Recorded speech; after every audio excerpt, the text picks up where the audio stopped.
নমস্কার দর্শক বন্ধুরা, লিপিস কিচেনে আপনাদের স্বাগত জানাই।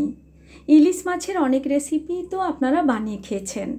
একবার আমার মতো করে এভাবে বানিয়ে দেখুন, গরম ভাতের সঙ্গে একেবারে অনবদ্য লাগে। আশা করছি আমার আজকের এই রেসিপিটি আপনাদের ভীষণ ভালো লাগবে। আমার চ্যানেল এখনও না সাবস্ক্রাইব করা থাকলে চ্যানেলটি সাবস্ক্রাইব করার অনুরোধ রইল।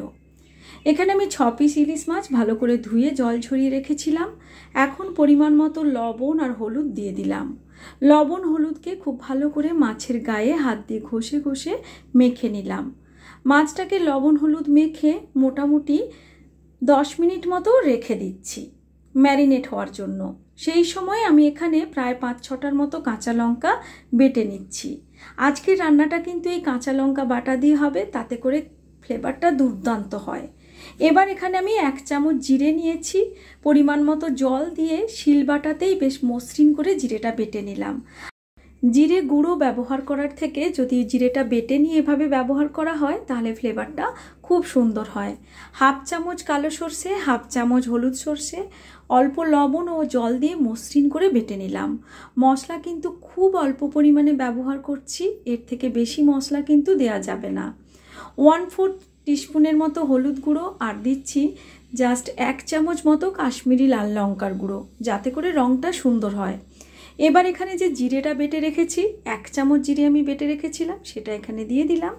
আর জিরের বাটি ধুয়ে একটুখানি জলও দিয়ে দিলাম। এই সমস্ত মশলাকে খুব ভালো করে একসঙ্গে মিশিয়ে নিয়ে মশলার একটি মিশ্রণ তৈরি করে রাখলাম। এভাবে তৈরি করে নিলে রান্নাটা খুব সহজ হয়ে যায়। এবার কড়াইতে সর্ষের তেল দিয়ে কড়াই খুব ভালো করে গরম হলে বা তেল গরম হলে এখানে আমি মাছগুলো ছেড়ে দিচ্ছি ভেজে নেওয়ার জন্য। মাছকে খুব বেশি লালচে রং ধরিয়ে ভাজা যাবে না, জাস্ট হালকা একটু রং ধরিয়েই মাছগুলো নামিয়ে নিচ্ছি।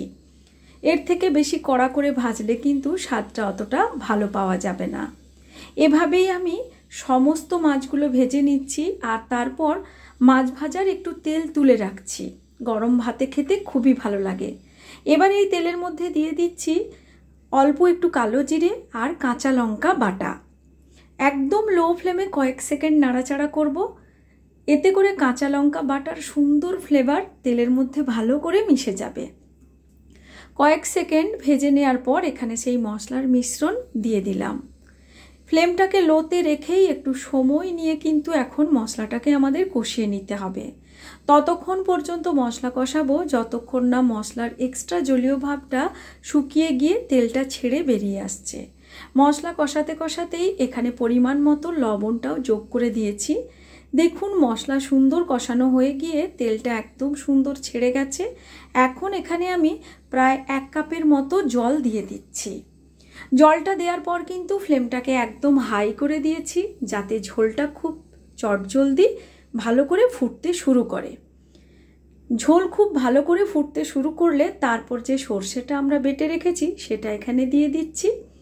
ফুটন্ত ঝোলের মধ্যে সর্ষে বাটাটা দিয়ে ভালো করে একবার নাড়াচাড়া করে মিশিয়ে নেব।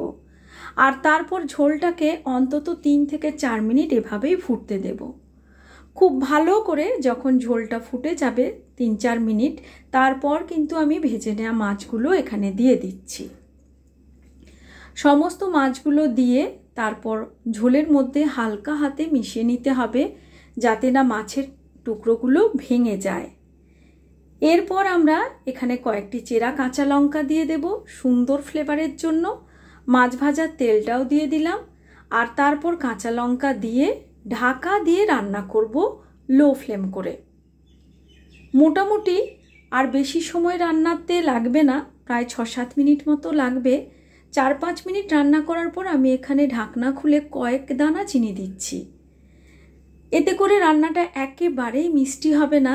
এই কয়েক দানা চিনি দিলে যে সমস্ত মশলা আমি ব্যবহার করেছি তার স্বাদটা খুব সুন্দর ডিপ হবে আর স্বাদের মধ্যে একটা সুন্দর ব্যালেন্স আসবে। তবে আপনারা যদি না পছন্দ করেন নাও দিতে পারেন।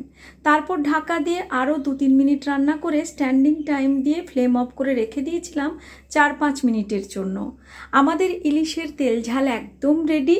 দেখতে যেমন লোভনীয়, খেতেও দারুণ। ভালো লাগলে লাইক, শেয়ার ও কমেন্ট করার অনুরোধ রইল। আজকের মতো এই পর্যন্তই। আবার হাজির হব নতুন কোনো রেসিপি নিয়ে। Thanks for watching.